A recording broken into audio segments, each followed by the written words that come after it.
We all know that exercise is beneficial to our long-term health, both physically and psychologically. However, many of us don't exercise or don't exercise enough. People sometimes have difficulty adopting exercise and other health-related behaviours that are really good for your long-term health because they're not immediately rewarding, like the competing behaviours, like sitting on the couch, watching the television, or having a glass of wine.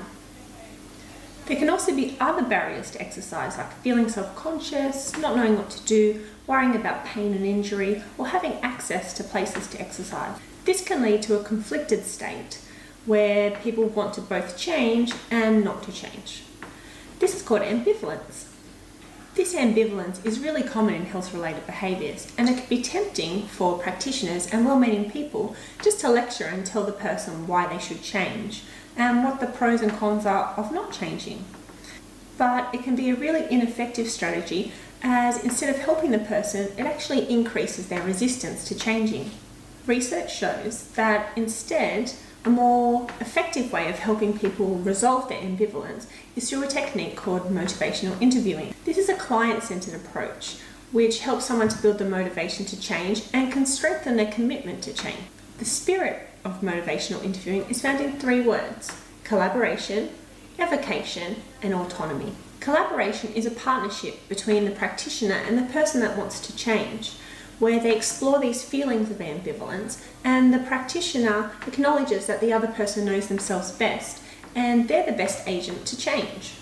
Evocation is the role of the practitioner to help the person to evoke reasons to change and connecting that behaviour change to the person's own motivations and values. This helps the client to activate their own motivation to change rather than being instructed by someone else to do it.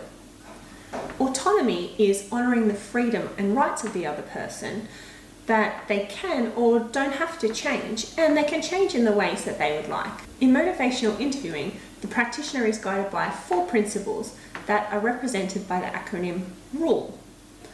R means that the practitioner should resist the righting reflex. This means that they should resist the urge to tell the client the right thing to do. U is for understanding the motivations and the barriers that the other person feels, because it's these things that the person needs to weigh up to help them change. L is for listening with empathy. Effective listening skills are essential to understand what's important for the other person, to facilitate the person to explore their ambivalence and the ways that they might go about changing. E is for empowering the person that's contemplating change. Empowering means exploring the other person's ideas to change and using their knowledge of themselves to make the best choices in moving forward. The first step in motivational interviewing is to build rapport and help build motivation to change. There are 4 basic skills in motivational interviewing to help build rapport and are in line with the spirit of motivational interviewing. This is expressed through the acronym OARS. O is to ask open-ended questions, usually questions that start with when, how, where, and what. Let the person do most of the talking so the practitioner can learn about the person's goals, values, and motivation. A is for affirming the client, which means complimenting them and using statements to understand and validate the other person. R is for reflecting and rephrasing what the person's saying. And S is to summarise and ensure that you both have a mutual understanding of the conversation so far.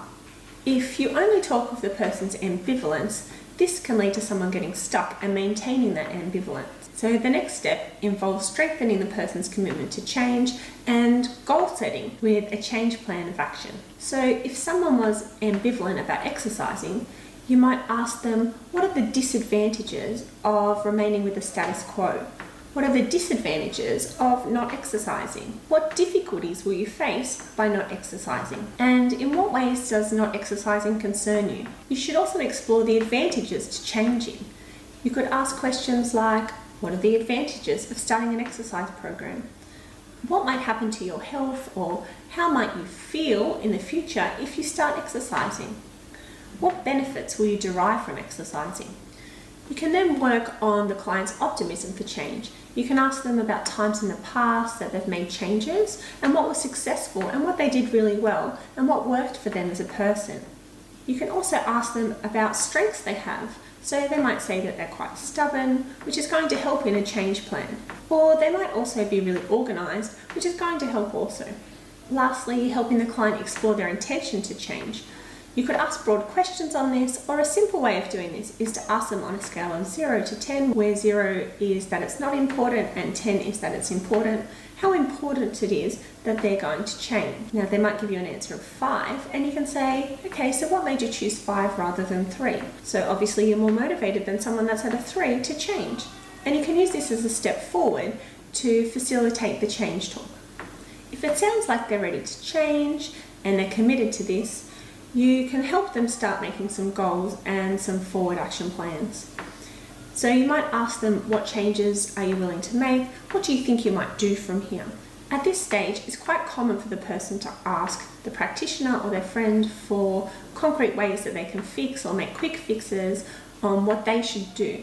Now, in the spirit of motivational interviewing, it's important to remind them that they're the expert on themselves, and that although you're here to help them, you can guide them and tell them what has worked for other people, but it's important that they choose the things that's important to them and that they think that are manageable. For example, in exercise, we know making small incremental changes are the best way to incorporate exercise into your life and to be able to stick at it for the long term. We know that specific measurable goals are better than broad goals like I'm going to exercise more. So maybe setting a goal of walking twice a week for 30 minutes, or fitting in 10 minutes in the morning and 10 minutes at night each day, something like that is much more beneficial. It's really important here that the practitioner lets the other person choose what's going to work best for them.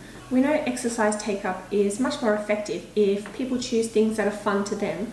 So it's important that they don't choose something like running, which they might dislike just because it seems that that's the right thing to do, when maybe doing a dance class or a YouTube video or just walking the dog, taking the kids to the park might be a much better way forward for them in their life.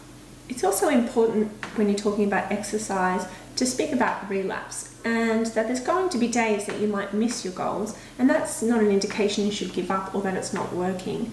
It's rather a common thing that everybody experiences, that you can have a look at what's been going on. Perhaps getting up really early in the morning isn't the most effective way for you to exercise, or perhaps the strategy that you've chosen just doesn't fit in properly with your life or suit your priorities. So instead, making small adjustments to the plan and not being a perfectionist and being okay with it is the best way forward. Every time that you have a relapse, you actually probably learn something more about yourself. So maybe you just figured out that walking with a friend or having a personal trainer is actually what works for you. So if you're a health practitioner or somebody that would like to help their friends or loved ones that are expressing that they'd like to maybe make some changes, but they're sort of not certain about where they sit on it, you can use motivational interviewing to help the person to explore the values that they have, the motivations they have, the barriers they feel, and to overcome that ambivalence and make some steps forward that they're ready to make really positive changes in their lives.